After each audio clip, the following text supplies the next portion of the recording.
Attack on Titan is probably one of the most incredible stories I've ever experienced, be it by watching it as an anime or even, as I've talked about recently, reading the manga. There are many reasons as to why I believe that is, but first and foremost is the characters. I know I sound like a broken record now, but I believe that good characters are the core to making any story appealing. I mean, a perfect example is the slice of life genre. You can have a basic plot, or hell, even no plot at all, but in the end, it's the characters who you connect with, who you empathize with, who engage you with the story and enthrall you in their character arcs. And Attack on Titan knows how to make enthralling characters. Character writing is my bread and butter, so you guys know I've just been itching to make this video. A video on probably one of the most incredible protagonists in anime and also one of my personal favorite characters from the show. A true zero to hero character, Armin Arlert, and his story that will most certainly end in tragedy. Just a heads up before we dive into this video, my anime onlys don't have to worry because there will be no manga spoilers here. I pinky promise. So first, let's talk about Armins Growth. And to talk about that, we have to go back. Back to when I hated Armin. Season 1 was pretty rough for Armin. As a child, he was bullied pretty often and was weak. So he latched himself onto Eren and Mikasa since they were willing to protect him, and basically became their unofficial third wheel for a while. Armin was a pretty pitiful child, lacking self-confidence and never really thinking for himself. It's only after the attack on the first wall that he was forced to change. Obviously, he lost his grandfather, who was his last living relative, and experiences pretty much the same tragedy that Eren and Mikasa experienced. The only difference being that Armin's grandfather was killed slightly later. You see, in order to help alleviate the food shortages, Armin's grandfather and lots of others were forced to go and try reclaiming the wall with nothing but gardening tools. In other words, the government sent Armin's grandfather and 50,000 other starving refugees to their deaths. This scene is often overlooked, but is vital in that it marks the beginning of Armin's development into a strategist, as this is the first instance that we see breed a bit of distrust in the government to Armin, which leads him to starting to think on his own and questioning the world they know. Despite this, though, Armin joins the military, mostly to follow Eren and Mikasa's footsteps, where we are reminded of his weaknesses. Physically speaking, he's not the most talented. In fact, he's actually one of the worst. Armin is quick to realize that he's not naturally gifted with maneuvering gear or fighting titans, but he does realize that strategizing may just be where he belongs, as that is what he ends up excelling at. But at this point in the show, Armin's decision-making skills are still a bit shaky. Most of the time, he chooses whatever decision helps Mikasa and Eren not die. Season 1 for Armin is all about learning how to think for himself and learning that at the end of the day, he shouldn't trust anyone. The development is subtle but well-paced. He picks up quickly on who the traitors in the Survey Corps are and is also the first one to catch Annie's mistake, stealing Marco's maneuver gear and attempting to pass it off as her own. Armin was a useful character during Season 1, but often took a back seat, which kind of made me pass over him. And I'm sure many of you felt the same as well. His naivety really didn't sit well with me. I was afraid that he wasn't going to change much. But damn, is this show intent on proving me wrong in the best of ways?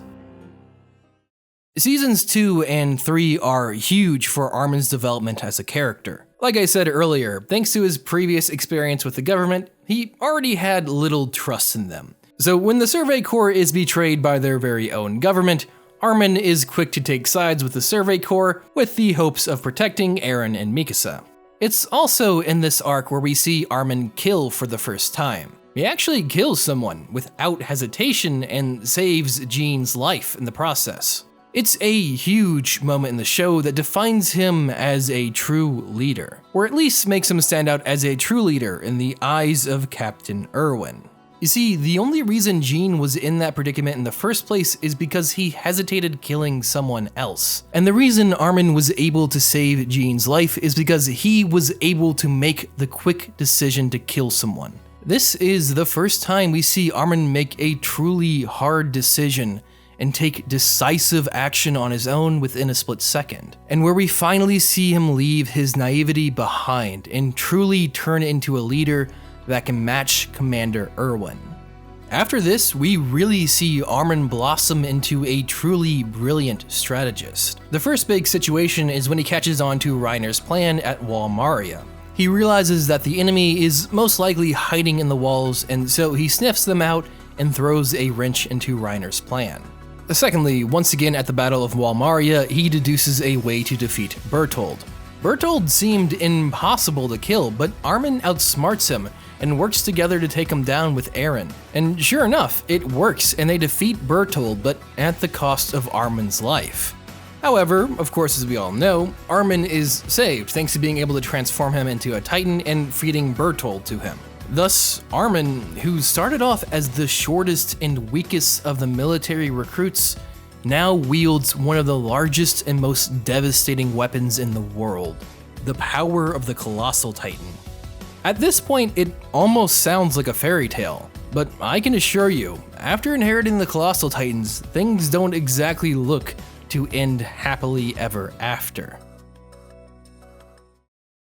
The first major disruption is the death of Commander Erwin. For those of you who don't know, Commander Erwin was a true strategic genius, an invaluable asset for the Survey Corps. So his death during the Battle of Wall Maria was a devastating loss to our heroes. But more than that, there was a chance for Commander Erwin to be saved, but instead, Armin was chosen. This puts an enormous burden on Armin. First off, people are pissed because he was chosen over Commander Erwin.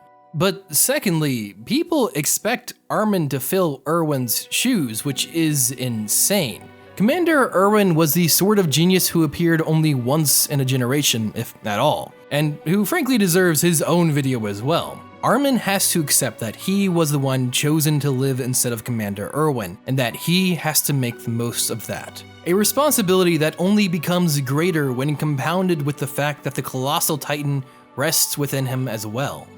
The next thing I didn't expect to happen was the issue with Armin inheriting the Colossal Titan's past memories. In other words, inheriting Berthold's old memories and feelings. There are some really good building blocks here they've been working with where Armin struggles to discern whose feelings are actually in control. There's these scenes where we see Armin talking to Annie as if he's hopelessly in love with her, despite never really having feelings for her in the past.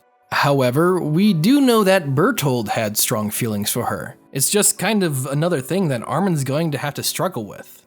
And finally, on to Season 4 Armin. This is the part of the show where his transformation into a leader is complete. Once again, it appears that the assault on Marley was strategized and formulated primarily by Armin. But now we see a huge change in his character. Armin, for lack of a better word, commits genocide on those in Marley, using the Colossal Titan to utterly annihilate their naval fleet and much of the surrounding city. Once again being forced to make decisions that no other leader would be strong enough to do, no matter how much it eats away at him.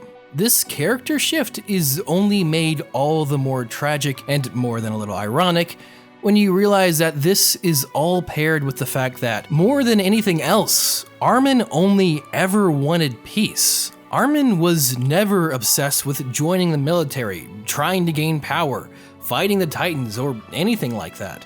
He was content to just live a quiet life with his friends for as long as he could. But fate and circumstance have conspired to deny him this. In this scene, we see how Armin, once a kind and gentle soul, has been hardened by the war and the terrible things he's been forced to do. But he does it because he understands that he is one of the only people who has the power to lead the Eldians to freedom and peace. But great power comes at a price. By inheriting the power of the Colossal Titan, he has cut his lifespan to just 13 years at most. Even if he's able to lead the Eldians and create the peace he so desperately wants, the unavoidable truth is that he will never be able to enjoy it. Armin will be long dead before he can see his dreams come true. And this is what makes Armin such a compelling character to me. You see, mankind has shared stories about great heroes from Gilgamesh to Beowulf to Achilles. But across cultures and countries and time, the one thread that repeats and connects these stories and the heroes in them is that of tragedy. Oftentimes they achieve their goals, but only after paying the price that is required. Not in money or gold, but in agony and torment. They pay with lovers lost, families slayed, friends betrayed, and kingdoms burnt to the ground. In the end, no matter how powerful or cunning they are, their fates are sealed, and the toll they exact will be excruciating and grim. And here we see Armin, and the latest to continue in that ancient tradition. Because this is also the season where we see Eren, Armin's best friend since childhood, who he has stood with and loved like a brother for almost their entire lives, has turned against Armin and his wishes. Despite the scene where Eren told everyone in their group that he wants to fight so his friends can all live a peaceful life, Eren has already failed, being the direct reason for Sasha's death in pursuit of his own ideals of true freedom. Armin, smart as he is, understands that Eren has changed for the worse, and most likely Eren will forsake their lives in pursuit of his own ideals. The conflict is inevitable, and thus someone will need to oppose Eren in a clash of titans and ideologies. And who else is better suited than someone who doesn't hesitate with the hard decisions, who is already not long for this world, and who, of course, isn't afraid to kill. A hero who is not only smart enough to devise a plan that could save them all, but also has the will and the courage to see it through to the end, no matter the cost to his own soul. The flame that burns twice as bright only burns half as long, and the fire of Armin's heroism burns brighter than anyone else's. It is a tragic heroism, of course, for those who walk the path of great destiny also inevitably walk along the path of great suffering towards an inescapable, tragic fate. Thank you for watching. Hey guys, we're close to 90,000 subs, so if you're not subscribed already, please subscribe. I want to try hitting 100K by June. That's my goal. Huge thank you to my patrons. You guys are my heroes. Please make sure you guys share, like, comment, and subscribe. This is Manime Matt. Make sure you guys say, man, go watch that goddamned anime.